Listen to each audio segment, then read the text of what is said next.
Okay, since that didn't work, what we're going to do now is another idea I had with a culture shirt. It's the word culture across the chest. And I want to do a Turing effect. It's this little effect, like a little maze, a bunch of little lines within the text itself. I'll show you what I mean. Check me out.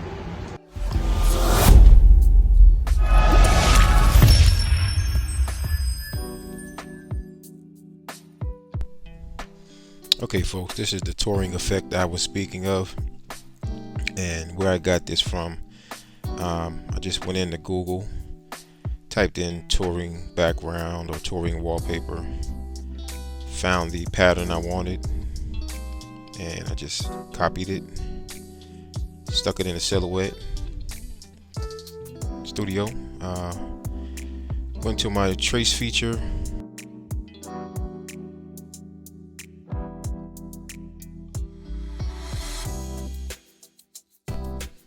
okay, traced it out, and as I traced it, as you see, didn't have to release any compound or anything like that, didn't have to move anything around or alter it in any way, so I'm gonna keep it just as it is, change the color up of it so I can work with it. Okay, and now what I'll do is decide on which font I liked. The one I chose was this Team Culture. That's the name of the font. It's called Team 401. It's a kind of layered ombre type feel font. I like the way it looks. I don't like the tiling effect or the ombre effect, so I'm gonna release the compound on that and take out what I want as far as the text shape and the outlines go. As you'll see what I'm doing here, I'm just going in and taking out each letter. You see all the little pieces that were layered or tiled on top of each other are also released, but I'm just going out, taking out the letter itself. I like the shape of that, so that's what I'm going to use. I'll fast forward through all of this for you.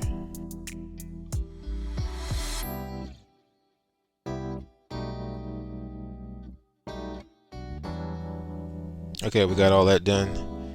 Now I'm gonna just line everything up, get rid of all that junk I don't need anymore. Line up the word culture, space it evenly, make sure the alignment is proper.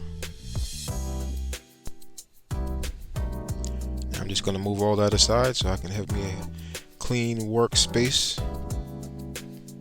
I usually always duplicate what I'm working on just in case I make mistakes, so I'm gonna duplicate that, just move it up.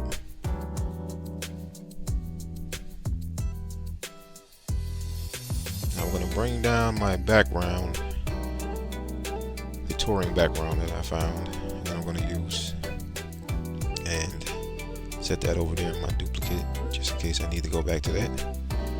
Resize this so it can be proportioned.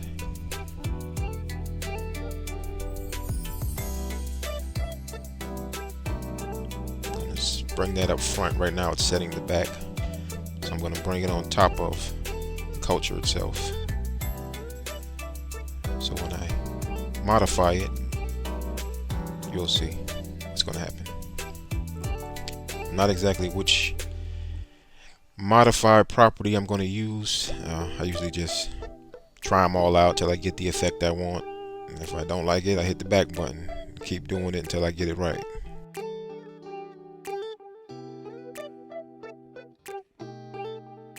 Nope. Undo that. I'm gonna try this crop. There it is. That's what we're looking for. It's cool, ain't it? Kind of looks like a fingerprint, but that's the effect I was going for. It's called the Turing effect. I'm just putting here what path I used or which property I use in the modify panel, so that way whenever I resort back to this file, I'll know which pattern, which path that I chose. Make a duplicate copy as I always do, set that aside. Can never have too many duplicates in my opinion. because you're always going to make mistakes, and you'd rather have a backup copy to go to than to have to redo everything. So I just make copies of everything, move it all aside, and continue from there. Alright, now that I got that out the way, I'm going to bring that over here to my workspace. Okay, I'm going to switch this to black. I can see it better, so work with it better. Black on white is always the best for me to work with.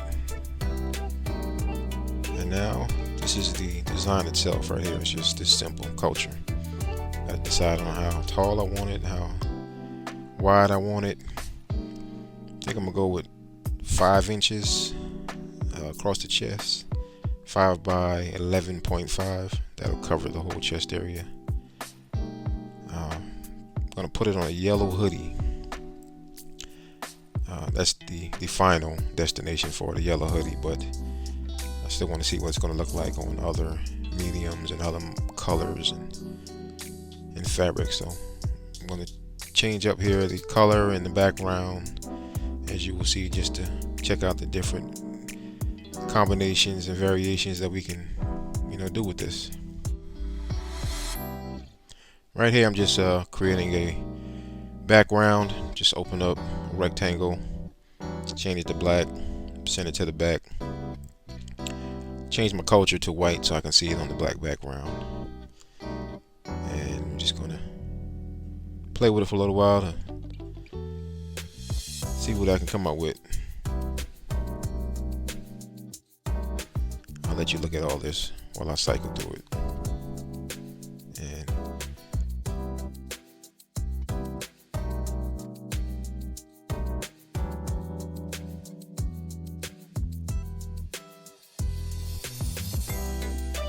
And right here, I'm going to go into my library, check out the patterns that I have saved, and see what it's going to look like with different patterns and textures. I'm going to apply that to the word culture and see what they look like.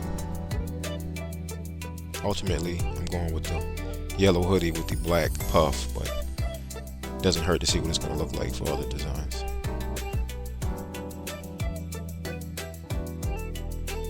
I'm going to be cutting Walla cut puff on my Silhouette Cameo 4 as always. I have a little scrap piece laying around. I think it's a 12 by 7, 12 by 8, something like that, but I only need 11.5 by 5, so I'm going to cut it 12 by 5.5. Try to waste as little vinyl as possible. Cutting it with my trusty rotary blade on my mat. Alright, always remember when we cut and puff that we cut shiny side up using your recommended settings for whatever brand of puff you're using. Shiny side is always up. Don't make the mistake I made. You'll be wasting vinyl.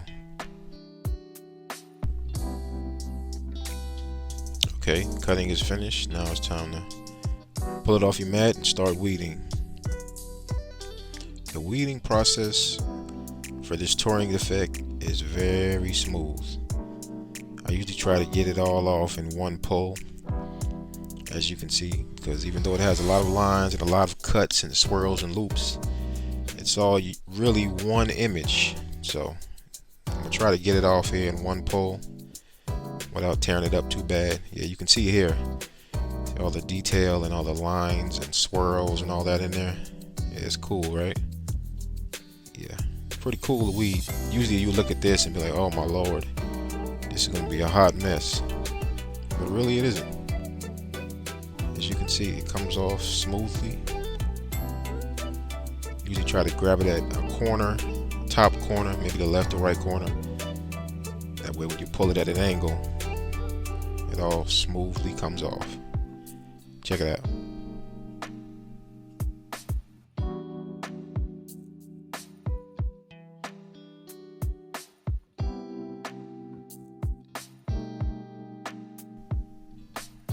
Alright, all done with that. Let's head over to the heat press.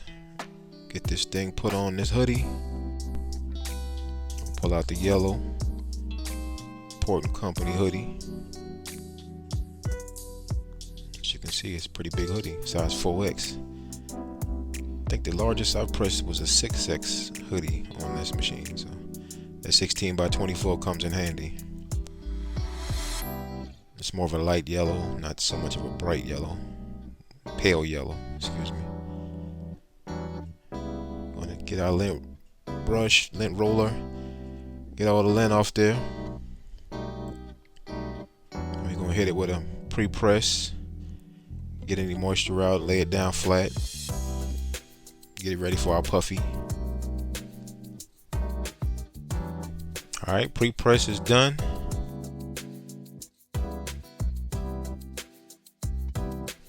Line it up 3 inches down from the neck of the hoodie. That's the way I usually roll.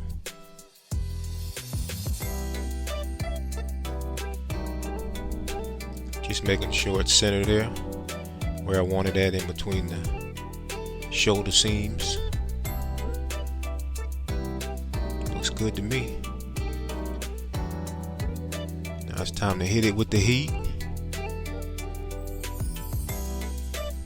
Time for the big reveal. See what it do. Ah yeah, see a little puff there.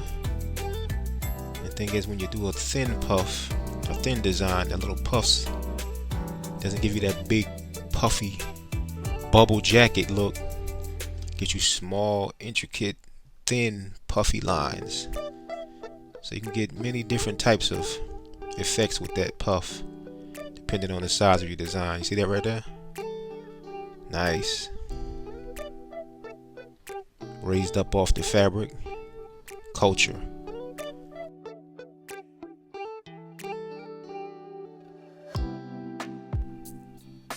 There it is. Alright y'all, I'm gonna head out. Catch you next time.